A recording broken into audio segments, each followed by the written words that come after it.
Olá pessoal, vocês já sabem que eu queria muito fazer, né, esse vídeo sobre a exortação apostólica Amoris Laetitia do Papa Francisco. A gente está comemorando o 5º ano dela, não é? 19 de março desse ano, ela fez 5 anos. E ela foi justamente, né, esse documento foi justamente entregue à igreja na solenidade de São José. E aí, como esse é o ano de São José, também se tornou o ano da família. Então, no dia 19 de março desse ano, né, foi declarado também o ano de São José. E, por fazer 5 anos esse documento, o Papa também nos exorta a falar, a meditar sobre a família. E a gente está no mês de agosto. A última semana aí foi dos leigos, não é? Que a gente está encerrando amanhã. Hoje é dia 30. E a gente deve, né, como leigo, tanto meditar sobre os documentos da igreja, sobre os ensinamentos da igreja, como ser atentos ao que o Papa nos pede.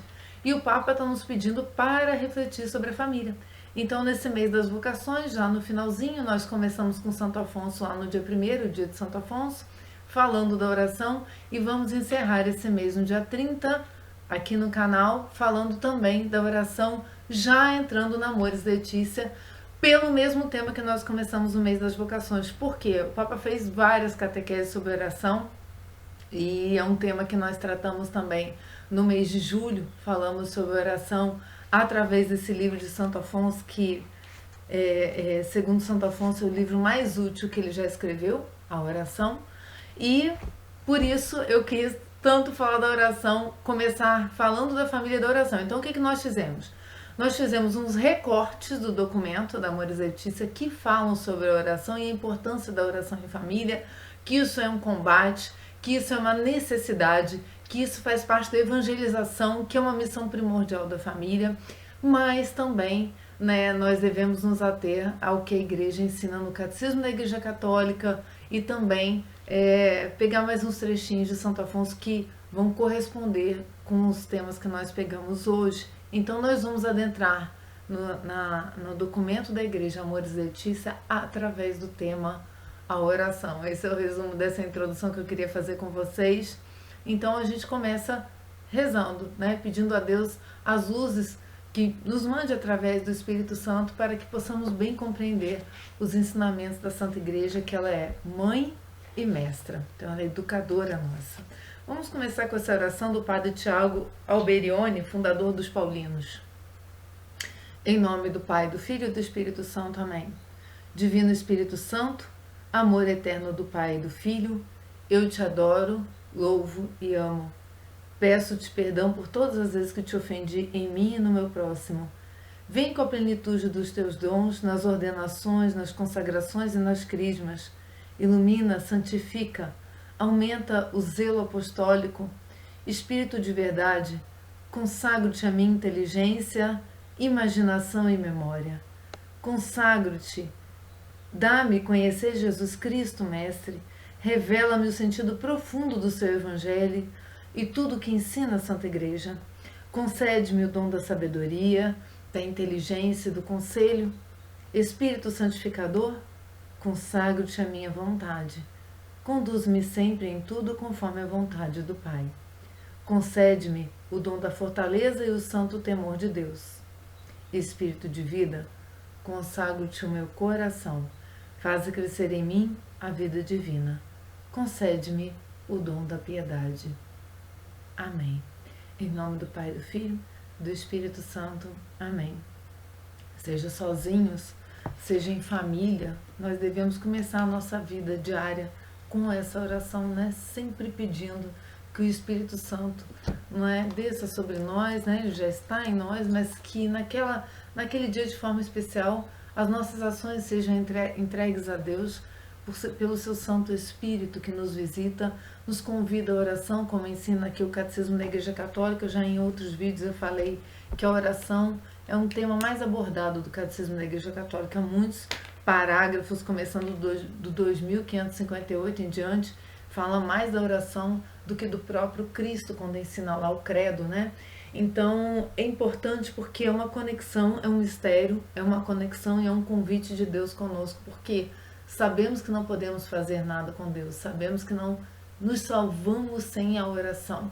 Né? Santo Afonso fala: quem reza se salva e quem não reza certamente se condena. Por quê? Porque a oração é um combate. Então eu queria começar com essas leituras aqui que vão nos trazer essa luz. Vamos lá. No 2558 eu já li sim para vocês lá na oração de Santo Afonso no dia 1º, mas agora elas vão ter um especial significado diante do tema que é Amoris Laetitia, esse documento que a gente passa a estudar então a partir de hoje aqui no canal. Grande é o mistério da fé. A Igreja professa no símbolo dos apóstolos e o celebra na liturgia sacramental, para que a vida dos fiéis seja conforme a Cristo, no Espírito Santo, para a glória de Deus Pai. Esse mistério exige, pois, que os fiéis nele creiam, o celebrem e dele vivam numa relação viva e pessoal com Deus vivo e verdadeiro. Essa relação é a oração. Por quê, meus irmãos? Porque a oração é o momento em que a gente se coloca diante de Deus, em que a gente expressa a nossa fé, em que a gente faz um ato de adoração e um ato de humildade. Então, estar em contato com Deus pelos sacramentos, todos esses sacramentos têm que ser permeados de uma conversa, de um diálogo interior com Deus, de uma vida com Deus, que é essa oração. Então, muitas vezes a gente vê, não é? E a gente sabe, e a gente talvez já tenha passado por isso, de comungar friamente, não é? De fazer ali uma confissão pro forma. E isso não é estar em contato com Deus. É preciso realmente criar esse vínculo, e aí o catecismo diz que esse vínculo é a oração. Então, é importante a gente ter que um desses sentidos, agora já direcionando o nosso tema, que é a família, um desses sentidos da oração é o reforço da família, como vai dizer Amoris Laetitia, no primeiro parágrafo que nós vamos ler, que é a união da família em Cristo, mas é mostrar que também a família deve estar a serviço da oração. Por quê? Porque é a oração que vai sustentar essa família, é a oração que vai educar esses filhos, é a oração que vai fazer com que a perseverança continue, como diz Santo Afonso. Então, no 2685 do Catecismo, vai dizer: a família cristã é o primeiro lugar da educação para a oração. Fundada sobre o sacramento do matrimônio, ela é a igreja doméstica, na qual os filhos de Deus aprendem a orar como igreja e a perseverar na oração. Para as crianças, particularmente, a oração familiar cotidiana é o primeiro testemunho da memória viva da igreja, reanimada pacientemente pelo Espírito Santo. Então, vamos dizer que é uma entrega, não é, da tradição inicial da nossa fé, que é a nossa união com Cristo, que nos ensinou a rezar, que nos ensinou a ir ao Pai, mas como, não é, uma pequena igreja, como um símbolo da igreja total, esse núcleo familiar vai transmitir o quê? A fé através da oração, através da prática diária, não é? A oração aqui, a gente sabe que engloba muita coisa, engloba uma leitura orante da Bíblia, não é? Engloba a gente meditar nos mistérios da nossa redenção com um terço, engloba tantos tipos de oração e devoções populares, como diz o Papa Francisco. Eu estou com São João Paulo II na cabeça, porque ele também escreveu sobre a família, era o Papa das famílias, né? E a gente também vai ter esse contato com ele aqui, e porque o Papa Francisco faz muito, né? Traz muito os ensinamentos dele.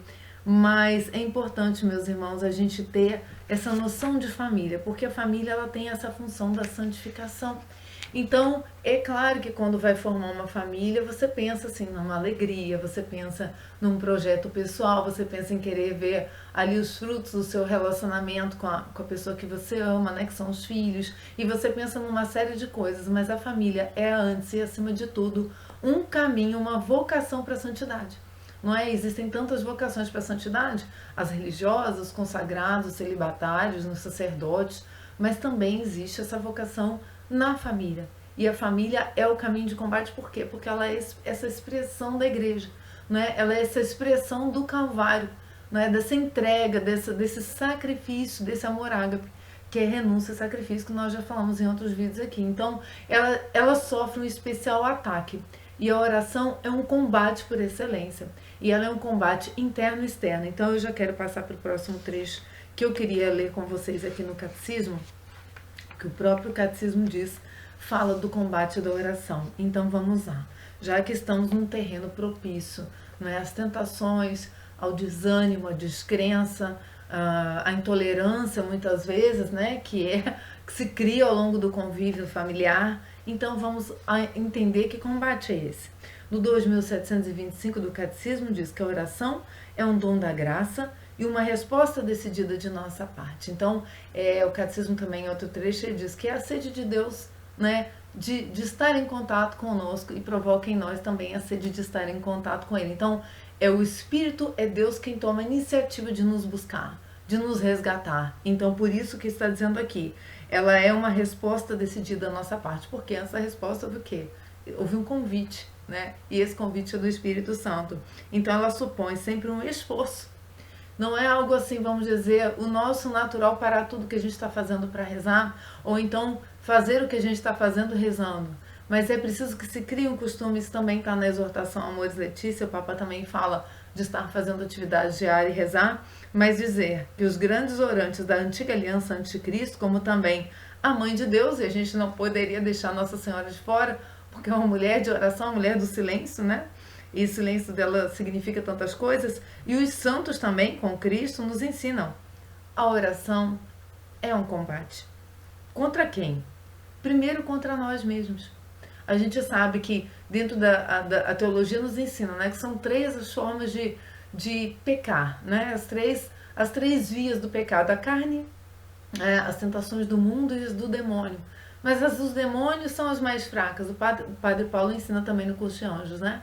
Que a força do demônio ela é quase nula, né? Especialmente quando a gente está unido a Deus. O mundo, como nós leigos especialmente vivemos muito no mundo, ela é uma tentação mais forte, mas a carne, o vencer-se, aliás, o conhecer-se para poder vencer-se, já é um grande problema, não é? Então é por isso que ela é das coisas que mais a igreja mais aborda em primeiro ponto. Falou assim, olha, contra nós mesmos, não é? Então é um combate contra nós e contra as mentiras do tentador, que tudo faz para desviar o homem da oração, da união com seu Deus. Então, se a família é esse santuário da oração, se a família se sustenta com a oração, o demônio tudo vai fazer para desviar o homem da oração, da união com seu Deus.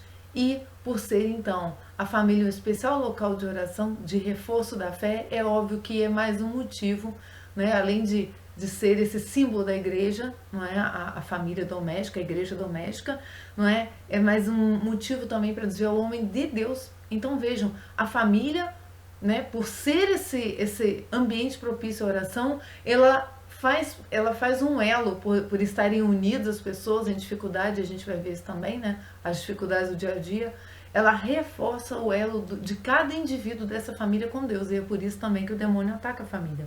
Então rezamos como vivemos. Como que eu estou rezando? Da forma como eu vivo. Não é isso? A forma como eu vivo reflete na oração. Por quê? Porque nós vivemos como rezamos. Então é uma boa análise de princípio para eu pensar em família, não é? E na forma como eu quero viver perante a minha família, como eu estou rezando. Porque eu estou rezando como eu vivo. E eu vivo como eu estou rezando. Então, é preciso a gente meditar sobre a nossa forma de rezar e a nossa forma de viver, porque ambos estão intrinsecamente ligados, ensina o catecismo. Se não quisermos habitualmente agir segundo o Espírito de Cristo, nem ao menos poderemos rezar habitualmente em seu nome. O combate espiritual da vida nova do cristão é inseparável do combate da oração. Então, quando eu penso num projeto de vida 2, quiçá 3, 4, 5 com os filhos, né? Ou quantos filhos Deus quiser lhes dar, mas vamos considerar aqui o casal como o início dessa vida familiar, eu tenho que pensar que existe um combate espiritual que é proposto dentro desse projeto. Como em cada outro projeto de santificação existe um combate espiritual, já nos ensinou São Paulo. Então, esse combate é inseparável do combate da oração. Meus irmãos, então assim, vamos dizer que de início, o mais importante é eu entender que já na fase do namoro, eu tenho que ter uma prática de oração com aquela pessoa que eu estou conhecendo, para discernir se aquela pessoa realmente vai conseguir traçar esse caminho de oração, não é? Se no noivado esse caminho já está reforçado bastante, para que no casamento isso já seja uma consequência daquela vida que já veio sendo construída no namoro. Então, como é importante a oração no combate, como é importante a gente ter a noção exata de que a oração ela é um instrumento necessário à santificação. Santo Afonso fala isso, né? E ele fala com muita propriedade nesse livro, tão pequeno e tão poderoso, não é? Eu recomendo mais uma vez que leiam a oração, tá? Mas eu quero pegar um trechinho, que tem tudo a ver. Ele vai dizer assim, olha, Deus não manda coisas impossíveis. Então, o que acontece? As pessoas têm noção, os apóstolos também tinham essa noção, o povo de Moisés tinha noção, quando falaram da carta do divórcio, que então é impossível, não é? Você estar coligado com alguém para sempre, sem poder dar a carta de divórcio. Não. Santo Afonso diz, Deus não muda, Deus não manda coisas impossíveis. Então, se Deus, né, ensina para nós que existe uma necessidade de sermos fiéis, de não sermos adúlteros, de construir uma família nele, é sinal de que isso é possível, de que isso é humanamente alcançável. Como? Santo Afonso vai dizer, não podemos e não devemos acreditar, aqui ele está dizendo baseado em Santo Agostinho, o qual comemoramos no sábado passado, e sua mãe Santa Mônica também citada no Amores Letícia, que Deus, obrigando-se a observar a lei, quer ordenar o impossível.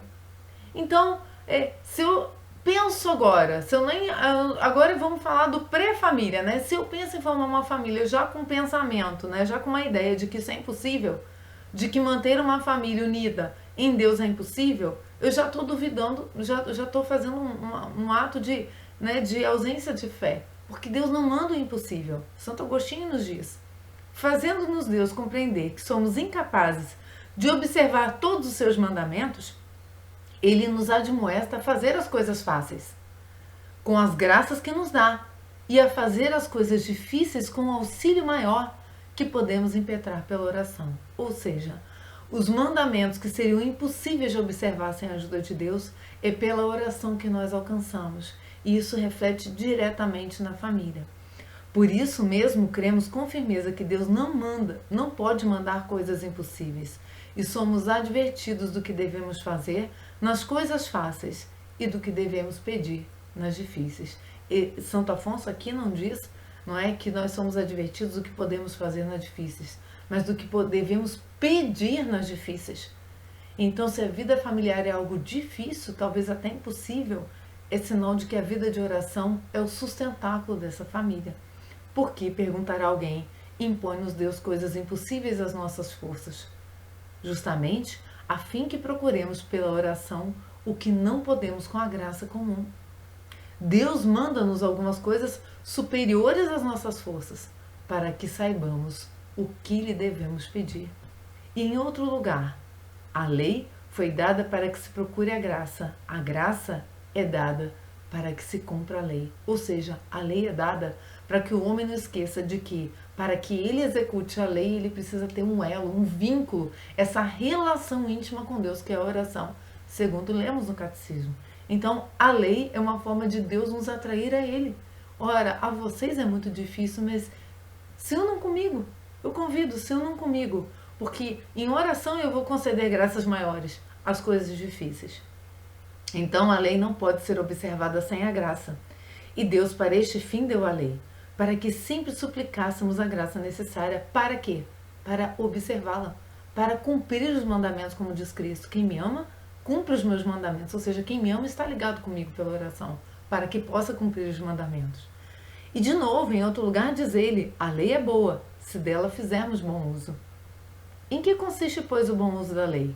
Ele responde, consiste em conhecer pela lei a própria fraqueza, em procurar o auxílio divino para obter a saúde. Ou seja, a lei denuncia o quão minha natureza decaída está distante da graça de Deus. E que, se eu peço, essa graça me restaura, essa graça me visita, essa graça me une a Ele, e através dele eu sou capaz de cumprir a lei. Então a lei ela é uma forma de nos exortar, não é? A não confiarmos em nós mesmos para alcançarmos a nossa união com Deus. É uma forma de nos atrair a Deus. Olha que pedagogia linda tem a lei segunda que Santo Afonso está nos trazendo, e Santo Agostinho que ele cita, né? Então, ele responde, consiste em conhecer pela lei a própria fraqueza, em procurar o auxílio divino para obter essa saúde. Santo Agostinho diz que nós nos devemos servir da lei, mas para que fim?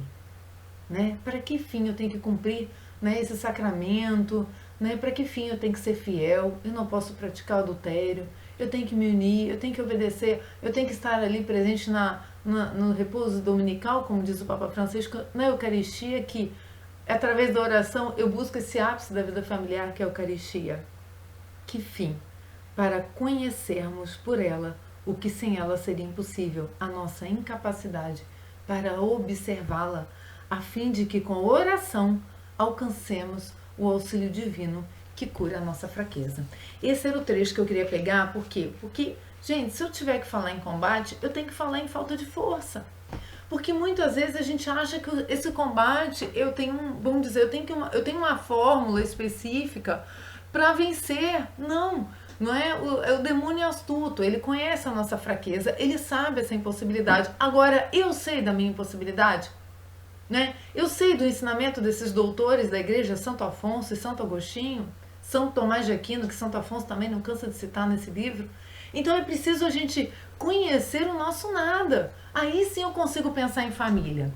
Então eu vou trazer aqui essas reflexões do Amores Letícia já, porque já fiz essa introdução com vocês que eu queria fazer. Vamos lá. Os trechos que eu peguei de oração, como eu disse no início, são os recortes. Eles não estão em ordem, mas eu vou citar os parágrafos dos quais eu estou tirando essas reflexões, tá bom?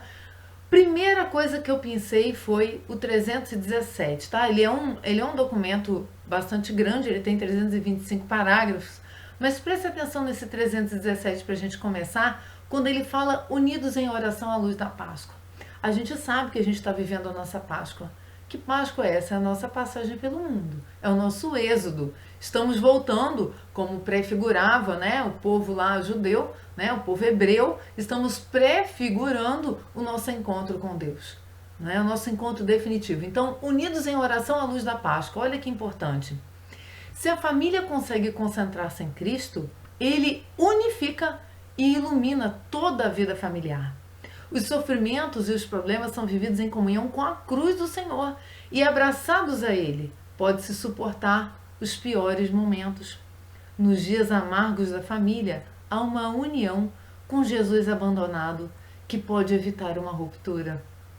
As famílias alcançam pouco a pouco, com a graça do Espírito Santo, a sua santidade através da vida matrimonial, participando do mistério da cruz de Cristo, que transforma as dificuldades e sofrimentos em oferta de amor. Por outro lado, os momentos de alegria, o descanso, a festa e mesmo a sexualidade são sentidos como uma participação na vida plena de sua ressurreição, ou seja, a alegria, né? Após o sofrimento vem a alegria. Os cônjuges moldam com vários gestos cotidianos este espaço teologal onde se pode experimentar a presença mística do Senhor ressuscitado. Então, meus irmãos, a família não é uma experiência meramente terrena. A família é uma experiência em Deus, é uma experiência mística, transcendental da nossa vida. E ela deve nos levar, pouco a pouco, a uma santidade, né? Como diz o Papa Francisco. E ela, como que alcança a santidade? Como disse Cristo, como nos ensinou Cristo, não é? Quem quiser vir a mim, pegue sua cruz e me siga. Então, a família, eu tenho que olhar a perspectiva da família não só como ressurreição, mas como Calvário. E aí eu consigo alcançar, tentar refletir, óbvio que eu falo tentar, porque é com a graça que a gente alcança, né? Pedir na oração, né, a reflexão desse Calvário na minha vida que precisa existir. Ora, se Deus me chamou ao matrimônio, é pelo matrimônio que eu vou carregar uma cruz. Então, qual é o problema atual? Não é? É que o ser humano está cultivando só o prazer e só a alegria. Ele quer excluir da vida dele o sacrifício. Ele quer excluir da vida dele a renúncia. Muitas vezes as coisas que são boas, práticas que eram boas na vida dele, mas que já não correspondem a uma vida matrimonial. Então, o mundo cercou as pessoas de uma naturalidade tão grande quanto ao próprio ego, ao egoísmo, ao meu modo de ser, que hoje é difícil até um cristão sentir esse calvário na própria pele. Ele já não quer, não é? Ele já chama para si só aqueles que acrescentam. Então ele já não está mais disponível a dar. Ele só quer o quê? Ter. Ele só quer para ele. Ele não abre mão de costumes, né, de formas de ser em benefício do outro. Que foi o que Cristo fez. O que Cristo fez que eu posso dizer que supera todo o outro abrir mão? Cristo abriu mão da majestade. Quer abrir mão de coisa maior que essa? Ora, quem estaria disposto a abrir mão de sua própria, entre aspas, majestade, ou seus próprios afetos e sua própria realeza para se doar a alguém? Ora, Cristo é o nosso mestre. Então ele fez e ensina e convida a gente a fazer isso através do quê? Sacerdócio, vida religiosa e matrimônio. Então aqui estamos falando da família, estamos falando da célula da humanidade, né? O gerador de todas as outras vocações, porque o sacerdote é fruto de uma família, o religioso é fruto de uma família. Então o ataque da família é o ataque à célula, a célula. Então a gente tem que ter isso em mente. No 318, aí ele vai puxar para a oração. Então, no 317, se a família consegue concentrar-se em Cristo, ela unifica e ilumina toda a vida familiar, eu digo mais, o mundo, né? Porque ela é um testemunho, é um martírio, ela é um testemunho, né, da nossa fé e da vida em Deus, né, da felicidade plena em Deus. No 318 vai dizer, a oração em família é então um meio privilegiado para exprimir e reforçar esta fé pascal. É na oração que se experimenta, não é, o dia a dia, as dificuldades do dia a dia. É na oração que se equalizam as dificuldades, as diferenças. Então podem se encontrar alguns minutos cada dia para estar unidos na presença do Senhor vivo. Dizer-lhe as coisas que lhe preocupam, né? Rezar pelas necessidades familiares, orar por alguém que está a atravessar um momento difícil, pedir ajuda para amar. Olha só que bonito, né? Pedir ajuda para amar, está difícil, pede ajuda a Deus. Pede para que Deus, né, te visite com o amor dele, para que você não ame com amor próprio, ferido, magoado, egoísta, mas que ame com o amor de Deus. Dar-lhe graças pela vida e as boas coisas, suplicar à Virgem que os proteja com seu manto de mãe. Olha quantos ensinamentos o Papa Francisco quer nos trazer. Com palavras simples, este momento de oração pode fazer muito bem à família.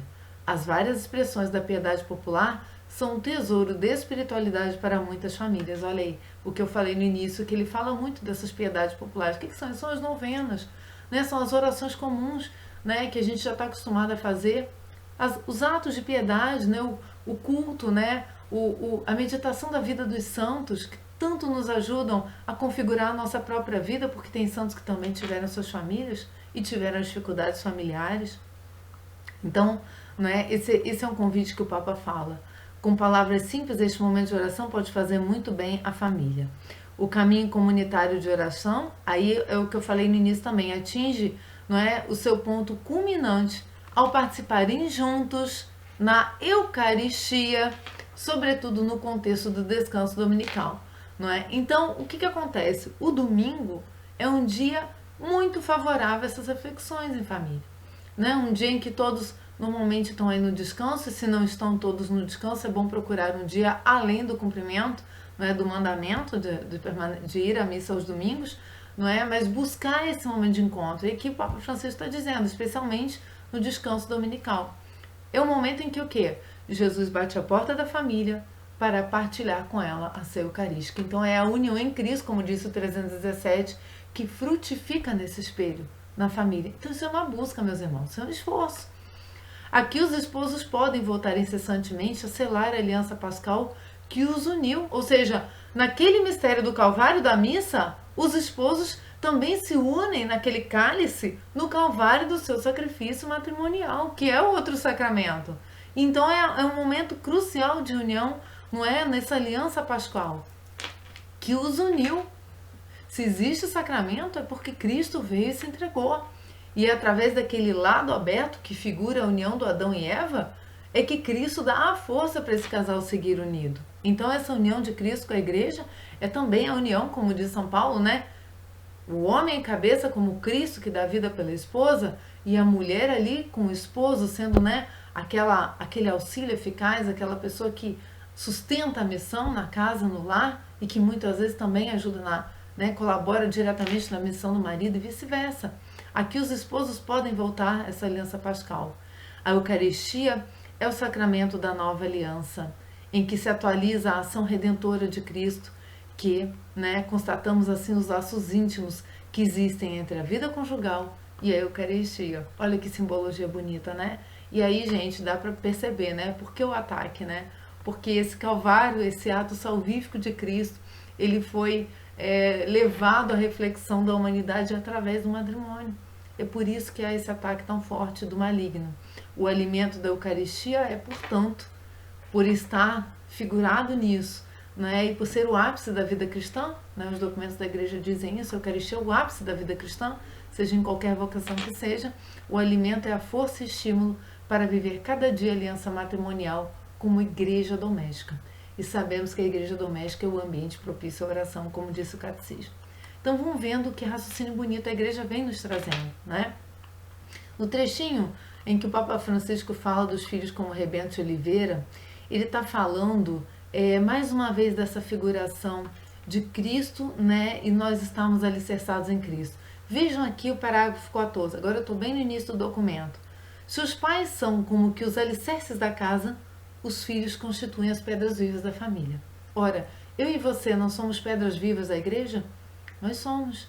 Pedro é pedra angular e nós somos as demais pedras que se organizam através de Pedro. Nós estamos aqui com o documento do sucessor de Pedro, o Papa Francisco. Estamos nos organizando em torno desse documento. Então somos pedras vivas. Assim também a família, como igreja doméstica, reúne nos filhos suas pedras vivas.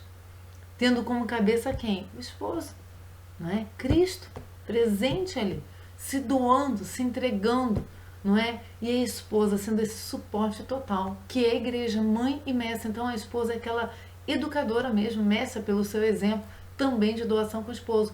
Então é uma mútua doação em que ninguém se sobrepõe a ninguém, os dois são iguais em dignidade diante de Deus, os dois têm igual valor em funções que se correspondem e se complementam. No 15 vai dizer então da oração. Sob esta luz, podemos ver outra dimensão da família. Sabemos que no Novo Testamento se fala da igreja que se reúne em casa. E ele cita Coríntios, Romanos, né? Vocês peguem no 15 do Amoris Laetitia, vocês vão ver citações bíblicas disso.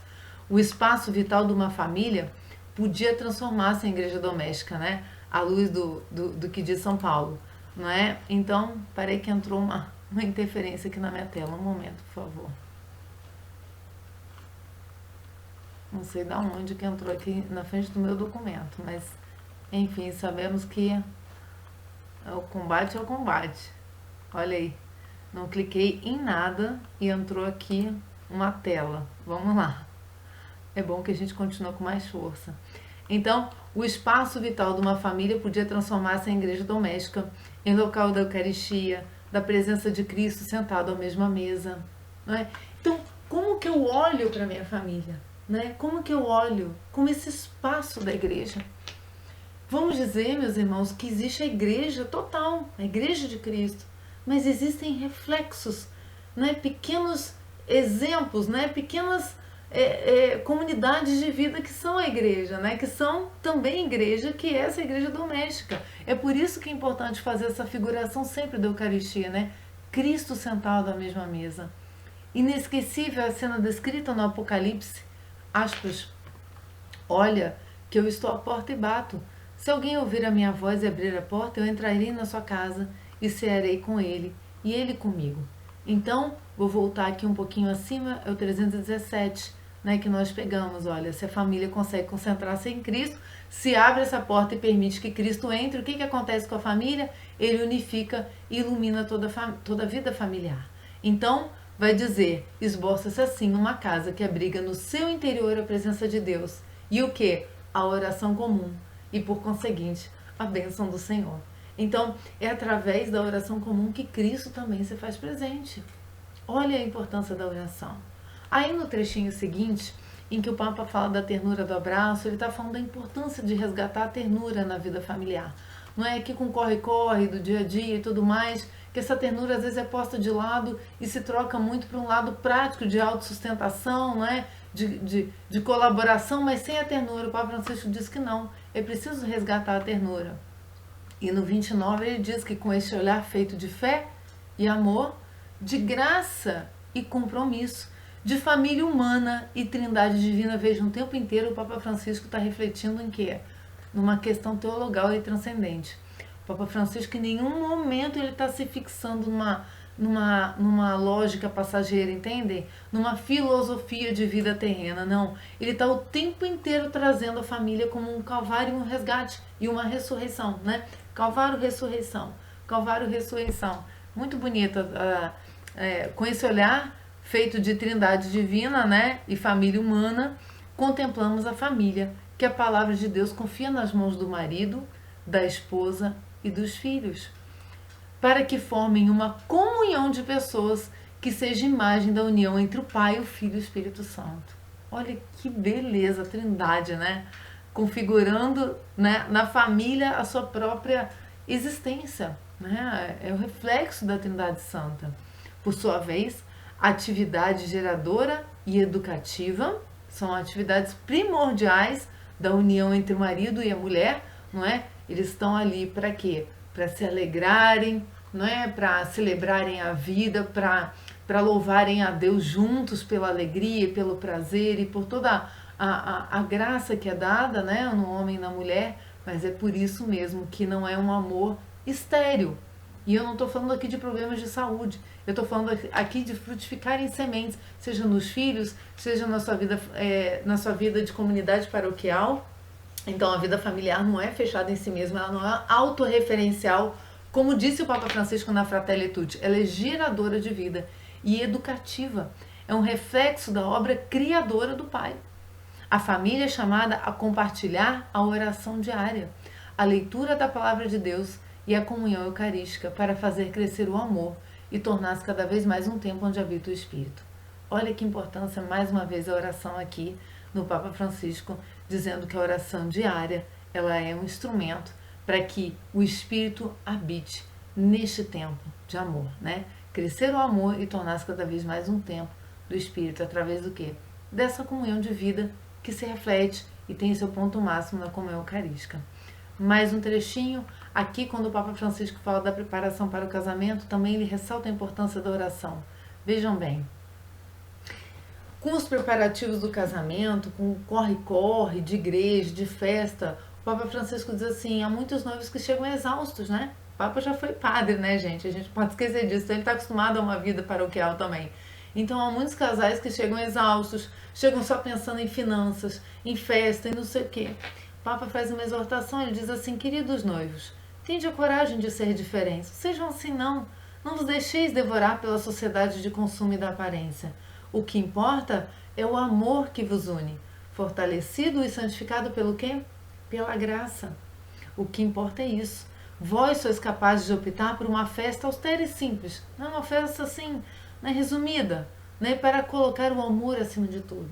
Festejam o amor, não é? Celebre esse amor que é uma dádiva de Deus, celebre esse amor que se sustenta em algo estável que é Deus. Essa é a verdadeira celebração do casamento, né? Essa é a verdadeira festa da vida. Os agentes pastorais e toda a comunidade podem ajudar para que essa prioridade se torne a norma e não a exceção. Ou seja, aqui o Papa está falando da preparação dos casais. E é outro ponto crucial que vale só um vídeo só para isso, esse curso de noivos. Né? De que forma que a igreja tem ministrado esse curso? É preciso aprofundar nessa vida, é preciso aprofundar nesses documentos. Ora, aqui nós como leigos estamos obedecendo um comando da igreja, meditem sobre família.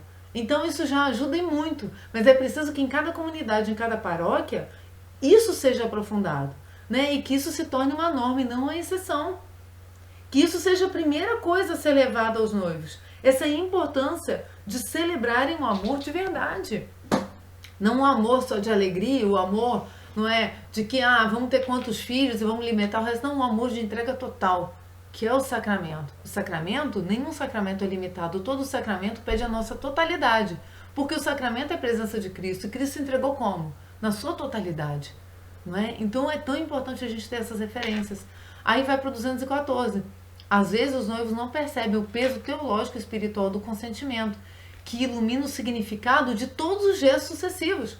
Ou seja, se eu não tenho esse raciocínio teológico, e como que ele é dado através da oração que eu falei lá no namoro, se eu não tenho esse raciocínio, é bem capaz que eu faça uma sucessão de erros. Se não houver conversão durante esse caminho, se a paróquia que eu frequento não me chamar, se eu também não buscar, não me chamar a uma vida de oração, não me chamar a uma vida de comunhão com Deus, como ensina o catecismo, que é através da oração, de uma vida relacional com Deus, os agentes pastorais e toda a comunidade têm que ajudar nisso. É necessário salientar que aquelas palavras não podem ser reduzidas àquele dia do matrimônio, ao presente implica uma totalidade que inclui o futuro, que é até que a morte o separe. Então é preciso, meus irmãos, que haja dentro dessa lógica esse convite à reflexão. E nada melhor para refletir do que, é óbvio isso que a gente está fazendo, mas através da oração, porque a oração nos alcança a compreender, como diz Santo Afonso, e executar o que aos olhos humanos e que a nossa natureza é quase impossível, que são os comandos de Deus, os mandamentos de Deus, né? Como diz ele em outro trecho da oração, diz assim: Adão, se tivesse rezado, não teria pecado. Eva não teria pecado se tivesse falado com Deus. Por quê? Porque Deus a responderia, não é? Que ela não ia ser como Deus. Não sereis como deuses, não. Isso é uma mentira. Agora rezaram? Falaram com Deus? Não. Tomaram as coisas da sua própria cabeça. A mesma coisa a gente pode falar da família. Ora, se eu não falo com Deus, é bem capaz que todas as decisões que eu tenho que tomar na minha vida não estejam ordenadas em quem? Em Deus. E aí começa a sucessão de erros. Eu posso falar isso pro começo, pro meio e pro fim. Eu posso falar isso pro namoro, pro matrimônio, pra geração de filhos. Eu posso falar isso pro luto, que o Papa Francisco também aborda o luto. Eu posso falar isso para todas as fases da minha vida. Só que aqui a gente está tratando da família. Então, como é importante a gente ter essa reflexão de preparação para o matrimônio. No 216, quando o Papa fala de guiar os caminhos dos noivos, né, em preparação ao matrimônio, ele diz assim, olha, também se pode meditar com as leituras bíblicas e enriquecer a compreensão do significado das alianças que trocam entre si ou de outros sinais que fazem parte do rito. Que aliança é essa que um ser humano faz com o outro e se torna uma só carne? É a mesma aliança que Deus quis fazer com o povo, conosco. É a aliança que Deus faz de resgate da nossa identidade, da nossa dignidade. Então, por essa aliança matrimonial, eu consigo compreender o amor de Deus. Vejam bem a importância e a profundidade que deve ter essa preparação. Mas não seria bom chegar ao matrimônio sem ter rezado juntos? Gente, rezem. Rezem juntos, um pelo outro, pedindo ajuda a Deus para serem fiéis e generosos, perguntando juntos a Deus o que espera deles, inclusive consagrando o seu amor diante de uma imagem de Maria. Se coloquem como namorados, noivos, diante de uma imagem de Maria, consagrem esse amor a ela. Se há dúvidas, coloquem honestamente, peçam a ajuda de Deus, do Espírito Santo que os visite em oração. Gente, o casal não pode abrir mão de rezar junto em nenhuma etapa. Em nenhuma etapa. Quem os acompanha na preparação do matrimônio deveria orientá-los para que saibam viver estes momentos de oração que eles podem fazer muito bem. E eu digo mais assim, sem querer, óbvio, né? Passar por cima do Papa não faz bem, não. É definitivo da vida. É salvífico. Estou aqui tirando de um doutor da igreja. Quem reza se salva. Quem reza salva o seu matrimônio. Quem reza salva o seu caminho de santificação, na escolha de vida, no passo definitivo que está dando diante de Cristo, né? Como a gente às vezes não tem, né? Em outras épocas a gente às vezes se acha despreparado, né? Eu tô aqui com 44 anos, né? Então a gente muitas vezes não teve essa noção na nossa época. Hoje a gente tem muito mais visibilidade pela internet e todos os documentos que a gente tem acesso da profundidade da nossa fé, da importância de tudo ser tão transcendente e teologal. Porque, meus irmãos, tudo que nós fazemos aqui reflete para a nossa vida futura. Aliás, o objetivo do que fazemos aqui é alcançar a nossa vida futura.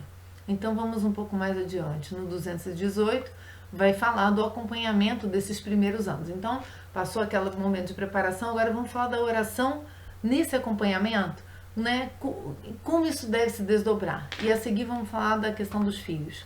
No 218 vai dizer que o sim que deram um ao outro é o início do itinerário. Então ali no altar eu estou começando uma vida. Eu não estou terminando numa etapa, eu estou começando a minha etapa de santificação. Né? Uma segunda etapa de santificação, óbvio que deveria ter a etapa anterior, não é? Mas se também não houve, olha aí, uma excelente oportunidade para começar. Cujo objetivo se propõe superar as circunstâncias que surgirem e os obstáculos que se interpuserem. Então aqui o Papa está dizendo o seguinte: vão surgir circunstâncias que precisam ser superadas, vão surgir obstáculos que precisam ser ultrapassados para que isso se mantenha, para que esse projeto tenha continuidade. É preciso calcular os gastos desse projeto, como diz Jesus no Evangelho, Que vergonha começar a construir uma casa, mas não ter feito o cálculo de material, de quanto material eu preciso. Então, assim também é um matrimônio. Eu tenho que sentar e fazer meus cálculos, saber se eu sou capaz de construir isso dessa maneira como a igreja ensina. A bênção recebida é uma graça e um impulso para esse caminho sempre aberto. Esse caminho ele está aberto para a santificação e para a graça. Essa graça impulsiona, então eu tenho que ter constantes impulsos dependendo das novas circunstâncias, novos obstáculos. E é pela oração que eu alcanço essa compreensão. Então, habitualmente, ajuda a sentar-se e dialogar para elaborar o projeto concreto com seus objetivos, meios, detalhes. É preciso se colocar em oração. E na paróquia, como que esse caminho inicial, esses primeiros anos da vida se dão? Como que deve acontecer isso? Os casais com mais experiência e com essa profundidade teologal, porque não adianta eu ficar pregando só uma vida bonitinha em casal, eu tenho que pregar essa profundidade teologal, eu tenho que pregar esse calvário e essa ressurreição dentro do sacramento do matrimônio. É preciso sublinhar a importância dessa espiritualidade familiar, da oração, da participação da Eucaristia Dominical, a animar os cônjuges a reunirem-se regularmente para promoverem o crescimento da vida espiritual e a solidariedade nas exigências concretas da vida.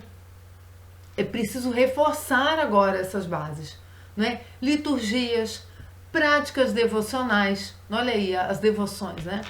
Eucaristias celebradas para as famílias, não é? Dentro das paróquias tem coisas específicas para as famílias, sobretudo o aniversário de matrimônio.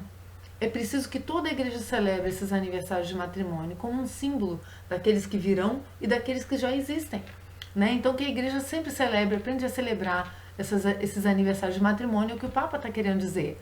E foram citados como vitais para favorecer a evangelização através da família. Então aqui, como é uma exortação apostólica pós-sinodal, certamente ele está dizendo que foram citadas como vitais pelos bispos que estavam reunidos falando sobre a importância das atitudes na paróquia para as famílias, tá? Então, olha aí a importância da oração, mais uma vez, das devoções, não é? Dessa vida espiritual que se dá pela prática da oração. No 227, vai falar com relação agora aos sacerdotes. O Papa Francisco chama a atenção. Nós, pastores, pastor é aquele que cuida do rebanho, não é aquele que fica dispersando, fazendo outras coisas, não. O Papa Francisco ele vai exortando também os sacerdotes a participarem dessa vida, a reforçarem, serem instrumentos de reforço dessa vida familiar. Nós, pastores, devemos animar as famílias a crescerem na fé. Para isso, é bom incentivar o quê? Confissão frequente e se colocar disponível a receber as confissões, não é? Porque se o sacerdote ele diz que é preciso confessar, ele precisa se colocar em horários disponíveis, especialmente na vida familiar, né? A direção espiritual, convidar, não é, aos casais que passam dificuldade, alguma coisa que precisam de uma direção espiritual, a participação em retiros, né, criar ambientes propícios à meditação, ao aprofundamento, né? Não só tocar musiquinha com violão e confraternizar no lanche, não, aprofundar, mergulhar para as águas profundas dessa vida matrimonial. Mas há que convidar também a criar espaços semanais de oração, toda semana uma reunião, numa oração familiar. Porque a família que reza unida, permanece unida.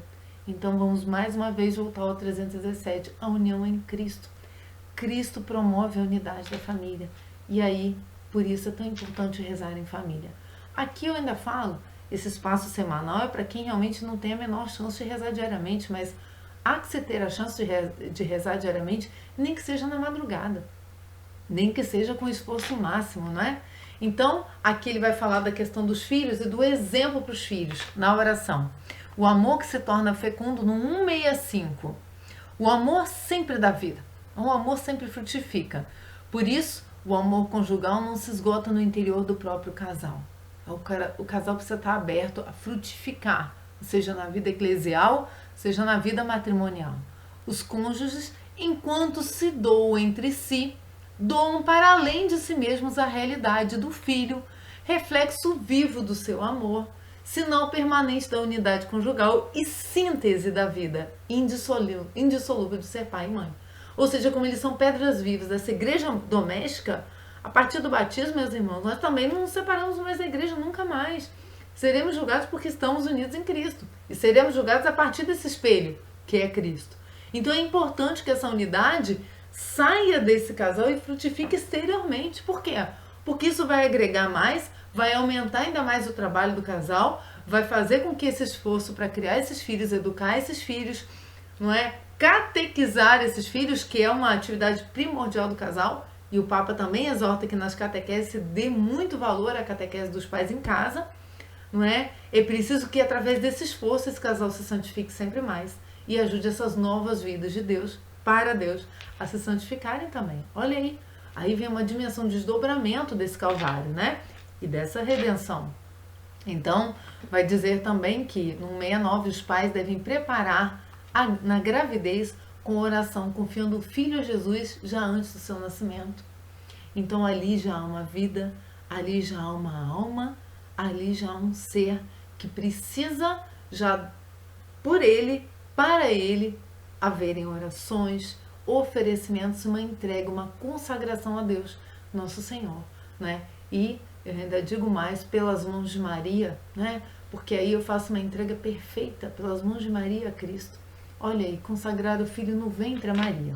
Então, na transmissão da fé, aí já estou falando da obrigação de educar, a obrigação de catequizar, vai falar o seguinte. Deixa eu só pegar aqui, já estamos aí com 51 minutos, mas eu também já estou chegando no final, tá? Esse é o trechinho que vem antes, essa transmissão da fé que vem antes aí do luto, que a gente termina com o luto, que também é tão importante, ainda mais nesses tempos, né? Então, o amor na expectativa, né, da transmissão da fé vai dizer no 287. A família deve continuar a ser lugar onde se ensina a perceber as razões e a beleza da fé, a rezar e a servir o próximo. Então, a família é esse celeiro, né, de catequese, que é verbal, que é oracional, mas que é de prática de vida. E aqui eu uso mais uma vez, como tantas outras já usei, não é, a frase de São Francisco de evangelizar segundo a própria vida. Evangelizar com a própria vida. Então é preciso que o casal sim tenha essa preocupação de levar a igreja e tal, mas como que eles vivem a vida em casal? Esse é o evangelho dos filhos, né? Isso começa no batismo, onde, como dizia Santo Agostinho, as mães que levam seus filhos cooperam no parto santo. Aqui ele está se referindo certamente à mãe dele, né? Santa Mônica, né, que é o instrumento de resgate de Agostinho, não só para ele mesmo, mas para toda a igreja, um projeto de Deus fantástico, né? Então, esse mês é forte, né? Santo Agostinho e Santo Afonso. Depois tem início o percurso de crescimento desta vida nova. A fé é dom de Deus, recebido no batismo, e não o resultado de uma ação humana. Então, ali na intercessão dos pais pelos filhos, na busca da santidade dos pais, né, essa graça que vai visitar os pais vai refletir na vida dos filhos, vai santificar os filhos também. Por quê? Porque ela não é fruto de uma ação humana só da educação. Sim, você é instrumento, é necessário, mas você vai ser um instrumento da graça de Deus, né? A graça de Deus é que visita e converte. Os pais são instrumentos de Deus para a sua maturação e desenvolvimento. Tá aí. A transmissão da fé pressupõe que os pais vivam a experiência real de confiar em Deus. Olha aí, os filhos vendo os pais rezarem, confiarem. Aí eu posso pegar aí o texto da misericórdia às 3 horas, não é? É preciso que os pais vivam a experiência real de confiar em Deus, de o procurar, de precisar dele. Ora, a gente sabe que o filho faz por imitação. A gente sabe que o filho vai ver o resultado dessa ligação dos pais com Deus. Então ele por analogia e por lógica, ele vai querer seguir o mesmo caminho mais cedo ou mais tarde. Pode até acontecer algum desvio, mas aquela memória vai revisitar ele. Aquela memória vai fazer parte Deus vai usar aquela memória para a conversão dele, atual ou futura. Os pais que querem acompanhar a fé dos seus filhos estão atentos às suas mudanças, porque sabem que a experiência espiritual não se impõe, mas propõe-se a liberdade. E é por isso que eles têm que vivenciar isso. Porque eles não vão ser responsáveis pela salvação dos filhos. Eles vão ser responsáveis pelo exemplo que deram, né? Então eles precisam viver. Porque a proposta é uma pessoa que é livre, né? Que Deus também deixa livre. Como deixou você e a mim, né? Então os filhos são frutos também desse amor, dessa preocupação, mas devemos deixá-los livres para as escolhas, né? A partir do momento em que tem já a sã educação católica, a sã educação em Deus. É fundamental que os filhos vejam de maneira concreta que para os seus pais a oração é realmente importante. A oração precisa ser importante para o casal desde o início, por isso que eu falo, porque vai ser só uma continuidade. E aí os filhos vão ver isso, né? Vão ter experiência concreta disso. Por isso, os momentos de oração em família e as expressões da piedade popular podem ter mais força evangelizadora do que todas as catequeses e todos os discursos. E meus irmãos, eu falo para vocês, no momento em que a catequese é fraca, no momento em que as coisas não estão muito bem na sua paróquia, pode ter certeza que Deus vai sustentar. Santo Afonso diz isso. Não se cansem de pedir a Deus, mesmo contra toda a esperança. Não se cansem, porque Deus ouve tudo que é para nossa salvação, Deus atende. Agora é preciso pedir com a fé de que já fui atendido, porque é para a salvação do meu filho, é para a minha salvação. Então é preciso ter essa fé, dar esse exemplo dessa fé, porque isso vai ser mais importante do que todas as catequeses e todos os discursos, diz o Santo Padre Papa Francisco. Quero exprimir minha gratidão de forma especial, e eu quis pegar esse trecho para vocês, porque foi dia de Santa Mônica na última sexta-feira, né? A todas as mães que rezam incessantemente, como fazia Santa Mônica, pelos filhos que se afastaram de Cristo. E se Santa Mônica tivesse desistido pelo tempo decorrido? Quantos anos Santa Mônica não rezou? Quantas décadas, né? Pelo filho. E o filho o quê? Doutor da igreja. Então é muito importante, e o Papa Francisco fez questão de lembrar na questão da oração, a insistência da oração entre os esposos e como uma questão de conversão também. Então, mais um aspecto da oração. E por fim chegamos aí, não é, a um resumo derradeiro do que é a vida humana, não é? A gente sabe que a nossa vida caminha para esse encontro glorioso, para essa ressurreição, esse momento que aquele que foi, se estiver preparado, vai desfrutar da glória eterna do céu, da felicidade eterna. E aqueles que ficaram vão sofrer as saudades, vão sofrer a ausência e muitas vezes até as dificuldades. Mas aí nisso vem a oração também e resgata essa realidade que não termina. O Francisco, ele exorta que a missão continua, não é? A sua missão de frutificar, não é? A sua missão de educar os filhos que estão aí, a missão de também tocar para frente o resto da vida daquele que ficou. Então é muito importante também abordar esse aspecto. Para finalizar esse vídeo, no 255, o Papa Francisco diz: com um caminho sincero e paciente de oração e libertação interior, essa pessoa que perdeu esse ente volta à paz. No luto, há momentos em que é preciso ajudar a descobrir que, embora tenhamos perdido um ente querido, existe ainda uma missão a cumprir, e não nos faz bem querer prolongar a tristeza, como se isto fosse uma homenagem. Eu estou constantemente me lembrando como homenagem, no fundo é uma tristeza permanente. É uma falta de fé também, né, daquele momento em que o outro já está, não é, num outro aspecto da sua vida que não acaba. A gente sabe que a vida não acaba, ainda mais para quem está na Eucaristia, na oração a gente sabe que é uma continuidade numa outra não é, dimensão da nossa existência, que é a dimensão com Deus, a nossa união com Deus, a visão beatífica, né? Então é tão importante que a gente não prolongue a tristeza para algo que não é essencialmente triste. Eu tenho outros vídeos que eu falo disso, porque Dom Estevam Bittencourt é mestre nisso, né? Ele é mestre em falar dessa vida que nasce, né? Dessa vida que a gente vive aqui, que está em dores de parto, para nascer essa nova vida com Deus.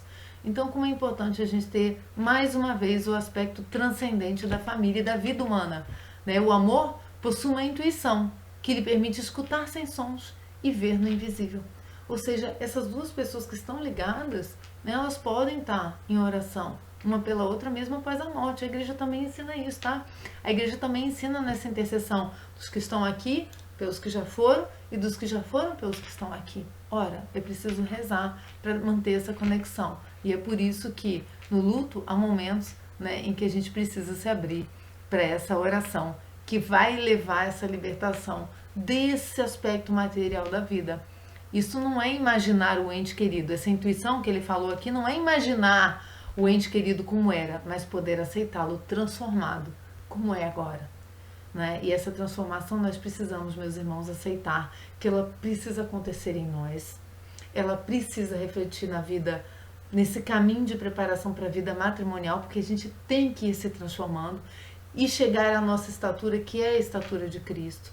Está aqui um belo exemplo, não é, de uma família, né, para nos acompanhar nesses tempos, não é? Tão difíceis, em que isso tudo tem sido posto à prova. E é preciso que, no momento em que eu transformo, aí eu consigo também ir transformando a vida dos filhos, né? Entregando esses filhos, transformando, que eu digo, mesmo que esse filho esteja bom, ele está saindo de uma situação de um pecado, não é? Pelo batismo e pela perseverança, ele está sempre alcançando maiores degraus até os céus, né? Então eu estou transformando, e por fim eu transformo o quê? O sentimento que eu tinha pelo cônjuge que foi, não é? Aceitar a nova realidade, porque, meus irmãos, a figura desse mundo passa, não é? Então o matrimônio também passa, mas eu vou dizer, em toda essa linha de vida que nós temos na nossa vida, desde o nosso âmbito familiar até a nossa própria família, como o casamento, a idade adulta, a idade mais senil e, por fim, né, o desfecho, né, e o começo da nova vida em Deus, é preciso que a oração faça parte até o fim último, né, até o último sacramento lá, que é a unção dos enfermos, né, que é o último sacramento que você recebe, né, com uma perseverança lá do combate final, e que é tão bela a nossa vida humana, que, figurada aí na igreja doméstica, termina por fim com a grande união do ser humano com o Cristo, né? E essa é a convocação, essa é a igreja de Cristo. Então é ver no matrimônio, através da oração, através da prática da oração, a nossa união com Deus, né? Que vai nos levar a todas as outras uniões com Deus, nos sacramentos, etc., né? Que nós podemos fazer na nossa vida. Então, que essa reflexão seja muito frutuosa para todos nós, né? E que nós amemos orar, que nós tenhamos paixão pela oração, que nos desassosseguemos se não tivermos tempo para oração, porque isso eu falo com experiência própria, que a oração e a tua prática de oração, ela vai alterando a tua vida, ela altera a tua vida, e ela vai alterar todos os outros aspectos da sua vida. Por quê? Porque ela vai te manter unida com Deus, e é através de Deus que a gente se transforma, tá bom?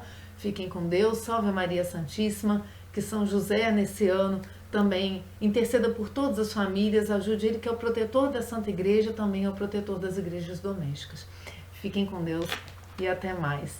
E se foi, né, se esse vídeo tá ajudando vocês aí, eu gostaria de saber, e vamos continuar aí a estudar Amores Letícia em todos os outros aspectos.